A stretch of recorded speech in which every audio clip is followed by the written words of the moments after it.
नमस्ते दोस्तों, कैसे हैं आप सब। उम्मीद है कि अच्छे होंगे। जीवन की भाग दौड़ में फिर से आप लोगों के लिए एक नई कहानी के साथ आए हैं। आशा करते हैं यह कहानी आप लोगों को पसंद आएगी, और अगर एक कहानी आप लोगों को पसंद आए तो कमेंट में जरूर बताइए और अपने दोस्तों के साथ शेयर कीजिए। वीडियो अच्छा लगे तो वीडियो को लाइक कीजिए, चैनल को सब्सक्राइब करके रख लीजिए। जीवन में सफलता हासिल करना चाहते हैं तो आलस्य को अपने पास आने न दें। आलसी की तुलना उस तालाब से की जा सकती है सीमा में बंध जाने की वजह से, जिसके पानी में सरांध व काई जम जाती है, जबकि अनवरत चलने वाली नदी का पानी सदैव निर्मल रहता है। यदि आप दिन भर घर में पड़े रहते हैं तो आपके हाथ पैर जकड़ जाएंगे, आपको चलने फिरने में दिक्कत होगी। मनुष्य मशीन से यदि काम न लिया जाए तो उसके कलपुर्जे काम करना बंद कर देते हैं। बहुत पुरानी बात है, किसी देश में एक बूढ़ा व्यक्ति रहता था। वह काफी मेहनती था, खेतों में काम करके अपना गुजारा करता था। उसके 3 लड़के थे जो बड़े ही आलसी थे। उसकी आलस्य की वजह से बूढ़ा और उसकी पत्नी काफी परेशान रहते थे। दोनों अपने लड़कों को समझने की कोशिश करते, लेकिन तीनों अपने आलसीपन से बाज नहीं आए। एक दिन बूढ़ा किसान चल बसा।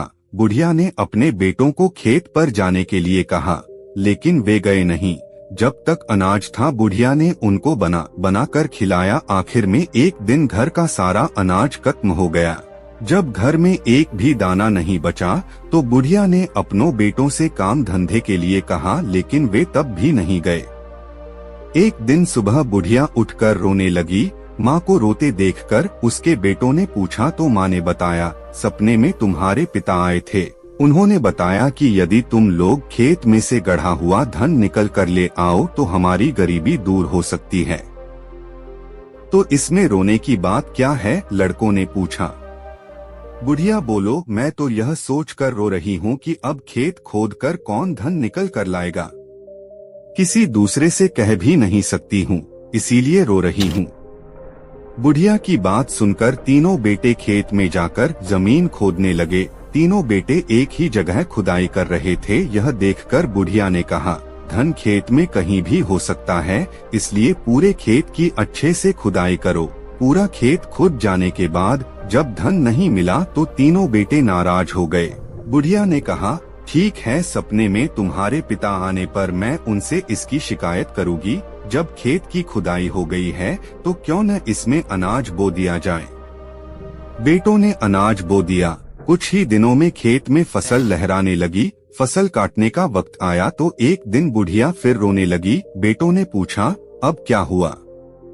तेरे पिता सपने में आए थे, कहने लगे फसल को काट कर बाजार में बेच कर आओ, तब उन्हें धन के बारे में बताएंगे। बेटों ने धन के लालच में फसल काटकर बाजार में बेचने गए। फसल बेचने पर जब उन्हें धन मिला तो तीनों बेटे बहुत खुश हुए। उस दिन से तीनों ने आलस्य त्याग कर खेत में काम करने लगे। यदि आप अमीर बनना चाहते हैं या अपने जीवन में सफल होना चाहते हैं तो आलस्य से बचें। आलस्य गरीबी है, आलस्य असफलता है, आलस्य नाकामयाबी है, आलस्य अमीरी का दुश्मन है। आलस्य को दूर भगाएं और सफल व्यक्ति बन जाएं। सफल बनना है तो आलस्य को त्यागना होगा। आलस्य से जीवन के रचनात्मक पल नष्ट हो जाते हैं।